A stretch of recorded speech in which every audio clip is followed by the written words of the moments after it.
Hello, you wonderful people, and welcome to another episode of Untitled Reviews. This being a show, it's about dramas that I watch. For today's episode, I'm going to talk about the latest episode of Kung Fu. A lot of interesting things went down in this episode, so let's break it down. Well, first and foremost, it's an interesting aspect. This episode is called Choice, and that resonates through a lot of avenues in this episode, because obviously we're dealing with the aftermath of, mainly listening to the tapes from her sister. It's the first time she's heard her sister's voice in decades, so, Nikki's like, let's just give mom time. But now it's a conversation. Althea's like, so who are you guys bringing to the wedding? Because it's like, oh, what about, you're going to bring Joe? And then, you have Ryan being like, what? It's like, yeah, is he your boyfriend? Or they're kind of making fun of it. It's like, no, he's trying to figure things out. It's just like he just got Joe back. But it's like, fine, he wants to. But then it's like, Althea's like, what about you and Henry? She's like, what? No, me and Henry, what about you and Evan? Ever since he spit with Sabine. It's like, wait, what? Oh, yeah. And then just like, I love, you see Ryan snapping his fingers in the back and pointing to Althea she's right. Because now things are even more complicated because obviously she feels the way she does about Henry, but also her and Evan have a past and everything. So it's also later on too, it's like I broke him up in his girlfriend, his fiance, right? And it's like, and her amazing hair. She does have amazing hair. But it's all about choices all around because of this, you see a new side of Mei Li. I think something that's been bothering her for years. The fact is, it's sad that she wasn't able to say goodbye to her sister, but she was listening to this tape, I was able to hear my sister said goodbye to me, so that gives her some closure with all of this. So you see a new spark, a new pep in Mei Li step, and even Jim being she's making a new recipe. It's something her mom used to cook all the time, and it's she wanted to put it on a menu as a tribute to her sister, which Jen's like, why don't you start taking over the kitchen? It's honestly, you love the passion, you had the passion for this always, but obviously you always wanted her to work out front so you can keep an eye on the kids, but now they're kind of out, do this because obviously it's something that makes you happy. And she's like, it does. And I'm like, I like that. And I think they're in a good spot too. They're back in the swing of things. It's yeah, change is good, and there's a lot of good change that's come around in their lives. Obviously, Evan's working on a case that involves a kid named Cody, which the actor who plays Dag in Superman and Lois. Hey, he's being he basically took a plea for pleading guilty for killing a fellow frat member. But Evan was kind of confused by it because it's no. The fact is that he's no, everyone's always he was pleading his innocence for so long, and then all of a sudden, out of nowhere, he goes, yeah, I'm guilty. Which Evan's boss is well, yeah, the kid's guilty of sin, so it doesn't matter, so go along with it. But later on, he gets a call from someone saying hey, he's totally innocent. There's video.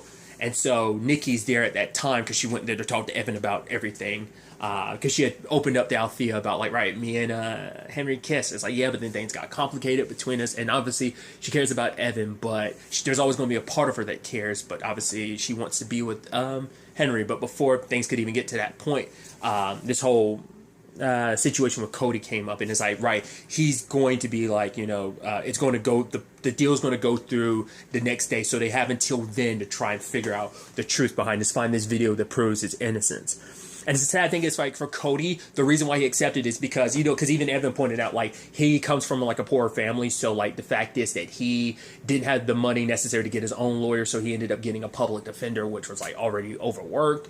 And so it's the system sadly wasn't really in his favor. He didn't have the advantages most people would have. And it turns out the reason why he accepted this deal was because his parents have done so much to get him to where he is. And he's I don't want to cause him more trouble. So the more my name is in the news, the more backlash they'll get. So if I go ahead and take the plea deal, my name will just disappear from the news and they'll just be left alone. So he was making a sacrifice for his parents have done so much for him because he's a first generation and everything. So, which that's why Nikki was yeah, he's like us. He's a first generation. He doesn't want to make waves. He just wants to do what is best for his parents, even if he has to make the sacrifice. So for Nikki, that's even more reason why she wants to help Cody out because he's innocent. So having to go undercover at a party and stuff like that, which I really love Althea pointing out, but oh, mom would be so happy you going back to college and everything. But I love it's like, yeah, she kind of has to wear the skirt and everything, and just like, yeah, like you want to go in there with like a baseball cap and stuff. It's like, no, that's not going to work. Well, you have like kind of a fashion icon like your sister. There's no way she's just going to let you like kind of bro it out at like a, you know, just keep it like super low key. It's like, nah, she wants you to, you got to fit the mood of the party and everything. You know, there's no way Althea was just going to let you leave like in just like a baseball cap and just like keeping it low key. There's no way. But she ends up finding the evidence. It's like they kept recordings of it, which also shows you like how narcissistic they are. Because even Nikki calls them out. It's like, yeah, Monday Night Movies. The fact is they kept the evidence means that they wanted to make sure that they could live over it again. Like, yeah, we did this terrible thing, but maybe gloating about the fact is they got away with it. I don't know. Sadly, due to struggle, which obviously, like, those idiots thought they could. Yeah, Nikki. Also, you gotta, dude, that's mad impressive. Like, because she wasn't wearing flats. She's wearing shoes with some heels, and she's got, like, a skirt on and still kicking ass, dude. That's impressive, dude. I guess when you're a good martial artist, it don't matter what you're wearing if you're able to kind of use it to your advantage. I always think that's so interesting in, like, martial arts stuff like that. I'm going on a bit of a tangent in movies and stuff like that when they are able to use what they're wearing to their advantage. Also, like, you kind of might be a little, like, off kilter because, like, you're wearing heels or something, but then you have to, like, all right, like, take it off, and then you get, like, you're just on your feet and you're just fighting hand to hand. I don't know, that just always fascinates me when people are able to use what they're wearing, kind of turning it into their advantage, or, you know, even using it partway through the fight. Like, it's like someone's wearing a jacket and then they use that as a weapon to wrap around someone's arm to kind of like bind them or something. I don't know, it's one of those martial arts things. I'm like, yeah. I know I always like in clothes or the environment being used as a weapon. That's come up beforehand in the show as well. Like, I always love that stuff. Regardless, I went on a huge tangent there, but they end up destroying the evidence, but they were able to find the girl Margot, who was on the tape saying like she wasn't down for this idea. It was an accident, but it still doesn't change the fact is that they went through the trouble of covering up, so that's what makes it worse. Because I think these are spoiled kids who are just like, right, our entire future is ruined, we could lose everything, rightfully so, but Margot didn't come forward, but she's the one that sent the anonymous tip to Evan, because for her she was scared that if she did come forward, because Justin threatened to ruin her entire life. But Althea, coming from what she's going through this episode, she comes from the perspective of, I get it, getting in your own head about all the consequences of all that you could lose, but at the end of the day, all that the consequences, that's complicated, but the simple thing is the truth, you know? Despite everything else, the truth is, it is simple. So, because she's coming from the perspective of the lawyer telling her, because Dennis is like, nah, I want to destroy this guy for what he did to Althea and so many other women, but for Althea, it would mean running her name through the mud, because they're going to sling everything at her. It's like every time your name, the first thing people, when they search your name, it's going to be about this. And he's going to throw it at you that you're a gold digger. It doesn't matter what you use that money for. You took the money, you signed the NDA. They're going to paint you in a negative light. But hearing this from Margot, I think it cleared things up in Althea's mind of like, right, just simply doing the right thing. You know, the truth is simple, you know, and if it means destroying someone who's terrible, like Chase, and in this particular case, getting justice so that Cody doesn't take the fall for it and actually get true justice for Rick, then, you know, that's what matters the most. So Margot makes her confession. Evan's boss isn't too happy about. She's fine with what he did. She just didn't like how he went behind her back to do it, because I think it just makes her feel like it goes against her. Like, you have something to do, that's fine. You bring it up to me first. Don't sneak behind my back and do it. To be fair, his boss was the one that was all, because she thought she's the one that wanted to wrap the case up easily, even though Evan had his reservations. But it's still a thing of like, she's the one that went to Cody and be like, yo, you're facing like this, so you have nothing, like, she's the one that kind of pressured him into it. Like, so it's not like she went about it the best way either. Not like you, that kind of environment makes you think like, oh, who knows if Evan had spoken up, would you have really listened? He had brought up some concerns, but you were like, just close the case. Like, you just wanted kind of another like simple case. You didn't want things to be complicated, but things got complicated. I don't know. it doesn't seem like the most like easiest thing of like, oh yeah, he brought up some questions he had, you just weren't willing to deal with those questions until you had no choice but to, because of everything Evan and them discovered. But it does put things in different perspective for Evan, because he's like, yeah, you and me, we planned out our lives like 5 years ago and look at where we are. But for Evan, it's like you were able to pick your own path, and here I am still living on mine. Because for Evan, it's like there's so many people he's had a lot of questions about in the past about their innocence, and now it's like, I never stood up. Like, Cody's the first time I've done that, where I've stood up for somebody, and now it's, he's like, I legitimately wouldn't have been able to do this without Nikki, but now it's like, he's like, it makes him question a lot of other aspects of his job where he had questions and he didn't go through with it. So for him, I think he's probably going to shift over from being a prosecutor in this line of work, and probably be more of a defendant type of lawyer. Because I think in that way, it's probably the thing of like, you could probably find the easiest way for justice for people. Also, like, you help more people that way rather than just sending people to jail. It's probably like, no, let me like help people out, and I think this probably sparked that even more, But Nikki kind of made things clear of like, right, she'll like, her and Evan is like, after these, like, neither one of us are the same people who made those lists and goals of what we wanted for our lives 5 years ago. We're not those same people. And it's like, I will always care about you. It's like, but you want to be with Henry? She's like, yeah. And it's like, if you had actually come in here and told me the opposite, I would have went along with it. But like you said, like, we're not on the same people we were before. We're on different paths, even though I'm still on mine. But I think he wants to break away from his path and find a new destiny in front of him, So him and Nikki, staying friends always. So, because even Nikki was like, yeah, he is like my best friend, so don't want to lose that. And there will always be a part of her that cares about him. So I love like her going to Henry and everything. She's like, I know this is super complicated, like worst timing considering everything with like Jilan and weapons and Bienge. Like I know, but for her, it's like ever since we kissed, I haven't been able to stop thinking about it. She's like, I don't know if you feel the same way. This is how I feel, but I don't know if anything's changed for you. He's like, nothing's changed for me. And you're like, yeah, because they're so cute. I'm glad. I think that's the better option of it all, because it is a thing about kind of moving forward, and kind of being with Evan would just kind of be going back to the past. Because also, yeah, Nikki isn't the same person she was 3 years ago. Like, she's changed a lot going to, as Evan said, he has to find his, ancient Chinese monastery of his own to kind of find a new path in life.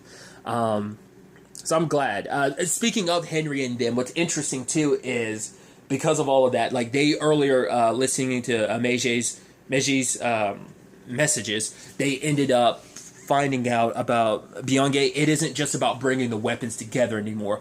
Over all these years, the weapons have gotten weakened, so bringing them together is only one part of the puzzle. You actually need to find the forge where they were actually made and bring the weapons back there to fully awaken Bienge, because they were infused. Side note, they spell chi differently. I didn't know that. I think it's QI. I've always known it for CHI. I don't know if that's like an English thing for it, but that's always been my, not less different, because not less CHI is more of like not less that's like a Japanese translation of chi. I don't know.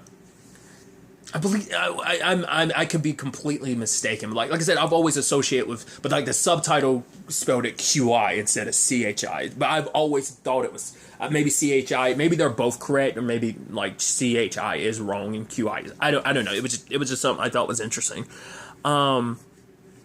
But basically, the weapons were initially, it's the thing of they were meant for good, obviously, but, that power was meant to do good, but it is something that can be used for evil in the wrong hands, but it is also meant to shift and twist destiny, and that's what Jilan, because I think for her, so much of her life was out of her own control, out of her own, and her destiny was kind of lost along the way, like when, Pei-Ling did what she did. But I think for her, it's like, right, I can rewrite my life to be what I want it to be who I want to be, and not just kind of be forced into position to be who I am, So, because granted, it's like your dad's dead, killed by your sister accidentally, your sister's dead, killed by your own hand. Like, I'm sure there's a lot about your own destiny, like, you want to change. So, there's stuff about Jilan we need to get to in this episode, but we'll get to it soon enough. But, I thought that was such an interesting development about, like, right, because, Nikki's aunt found the forge. That's why she hid herself away, because that was the secret she couldn't let anyone find out. Obviously, we know where 7 of the weapons are. Obviously, Jaylene and Kerwin have 4, and then Kerwin's dad has 3, and there's still 1 weapon up in the air. Well, because that's the last one they're looking for. It's the hammer. Jilon had said she had found a way to, like, she found at least a clue, but it's still going to be difficult. So she, you know, she wanted to go after the 3 that Cohen's dad already had. But Meije ends up like singing a particular song at the end, and it's like this song is necessary to find the forge. So that's definitely going to be interesting. I'm curious, is it going to be a thing of like, do all the weapons like do they meld together into like one ultimate weapon? Is it kind of like the Keyblade from specifically, and when I say key, I mean like the X. It's just obviously it's pronounced like key. But the one you get introduced to it in Birth by Sleep if you play Kingdom Hearts like that. Final Fantasy, like Cloud's Buster Sword and Advent Children, where it's like all the weapons put together. Like, is it going to be something like that? I'm curious. Like, do all the weapons come together as one? Like, could it be like, or could it just be like the other weapons vanish and the chi inside of them just heads to like the sword? Like the sword is the focal point, and it becomes. I mean, because it does seem like amongst the weapons, the sword is the main one. So. Like, it must end up absorbing the power of the other 7. Like, that's why I'm curious. Like, hence why you need to find the forge, because you have to forge all the weapons together. Whether it is melting them into one weapon, or whether it's just a thing of the forge is more mystical and it literally absorbs the power and dismantles the other weapons and put them all into the sword. We'll have to wait and see. But that's kind of where my immediate thought was about that. But another angle to this episode is Joe and Ryan. You know, Joe, this is the first time, like, Joe's been back since his work and everything. He's like, yeah, like, I had all these designs. Like, all the people I've always wanted to work with kind of, like, asking me ideas about my designs and stuff like that, you know. And Ryan, it's like, okay, he's like, so you want to go get some, like, Harmony dumplings? He's like, but aren't your parents going to be there? He's like, yeah. And he's like, are you okay with that? He's like, yeah. And he takes a big gulp and it's like, all right, let's do it. And they immediately hit it off. Like, Jen's kind of like, you know, he wants to make a mascot for the restaurant and everything. So he's wearing the suit and tie. He's going to be out front and everything, taking orders and stuff. And he shows a little drawing that he's made, and like Joe's like, no, he's like Jen's like, I've got like this editing, like this art software I've put up there, but I'm no good at. He's like, no, I can help you with it. And it's like they're hitting it off, and even Mei Li being like, oh, so is he just your friend or your boyfriend? And saying like, oh, your father's so terrible with that stuff. Joe's going to have his hands full dealing with that. And it's like, yeah, if this was a date, you should have dressed up a little nice. He's like, what's wrong with that having on? She's like, what's wrong with a blazer? And it's like having his mom be so supportive, because before, like, he felt like his parent, like, but obviously he knows how his dad felt. Now knowing how his mom felt and how his mom was so accepting of it, you know, it was nice. But sadly, Joe can't be around for the wedding, for Althea's wedding as his date, because he's getting a job offer. And for Ryan, it's like, right, this is something you've always wanted. And like, he's kind of pushing Joe away. Because I think for Ryan, I think Joe is the first person Ryan's ever been serious about. Like, I think, you know, for one, this is someone that my family, and like, I'm able to just fully be me, you know, my family just fully accepts me for me. And here's the guy in my life that I really care for, that my family likes too. So, but to kind of have it like, right, this like probably like this is the first serious relationship he's ever had, and kind of goes through a little heartbreak, you know. First probably serious relationship just as himself, just being like, you know, accepting himself as gay, and just, you know, because there was always a part of him that still never fully accepted himself, I think, because, you know, his family hadn't. Like, his dad, you know, had apologized a couple episodes ago. They're like, right, sorry for making you feel like you weren't kind of seen, you know, I made you feel like, you know, but we love you just the same, we always will, you know. And to have their support this moment, I'm sure meant the world to him. But once again, the whole episode's about choices, so, you know. So he knows how important this is to Joe, and he doesn't want to be the thing that, like, oh, I don't want to put you in, it doesn't want to put Joe in a position where it's like, oh, like, you have to choose between him and, between me and what you want and what you've been aiming for. I don't want to be that person. And Althea makes her choice. It's like, no matter what they throw her way, you know, call the lawyer in the morning, because no matter what they throw our way, like, the fact is, I'm going to stand tall. Like, I'm going to expose Chase for who he is, you know? Another choice in this episode is Kerwin and Jilon. Like I said, they had their plans and everything, and they're kind of hitting it off. At first, it kind of seemed like it was a little more serious on his part of things. He does come off a little playboyish, and it turns out, like, obviously, Edgar shows up, who is like his dad's head of security, but also an old friend of Kerwin's. I was like, I hope it isn't. I was like, please don't tell me it's like Kerwin sold him out. But it was like, nah, Kerwin was just sloppy. Like, at the time, like, he ended up contacting Edgar about security and stuff like that, and that's how they were able to ultimately like raid the site in Myanmar, and were able to just immediately get the axe. So along with that, now Edgar is actually impressed, because he's like, Kerwin is always just kind of going from woman to woman, and he's never been fully serious about anything. But now it's like, look at you, talking to Jilan, like, you must be something special for him to not be willing to give up the weapons and everything. Because at the time they didn't know they had multiple weapons, only thought they had the axe. But it's like, oh, you must be this good influence on them. And Jilan's not worried about torture or pain, but Kerwin doesn't want anything to happen, especially when Edgar starts slicing at her throat. So he reveals the weapons, and Edgar's like, okay, this will finally get you in your father's good graces. You'll finally make him proud of you like you've always wanted. Now, but that means killing Jilan. And, at the end of the day, you'll always do the right thing. And he's like, you're right. And he stabs and kills Edgar. It's one thing to kill him because it's like he's your friend. Like, that's like your oldest friend. But it's him choosing. He chooses Jilan over his father. He's tired. Because also, this isn't about his father's acceptance anymore. It's proving himself greater than his father. Being able to not just get... Because acceptance from his father is one thing, but like the fact is, I shouldn't have to prove myself to you, Dad. I've been having to prove myself my entire life, so I'm not going to prove myself to you. I'm going to prove myself to me that I'm better than you. Like, I think that's what it is. But also, he cares for Jilan, and I think in that moment, it made Jilan realize that, like, oh, this isn't a fling, because she's been going at this alone for so long. She's had to be alone for so long, ever since her dad died. Her sister abandoned her in her eyes, so...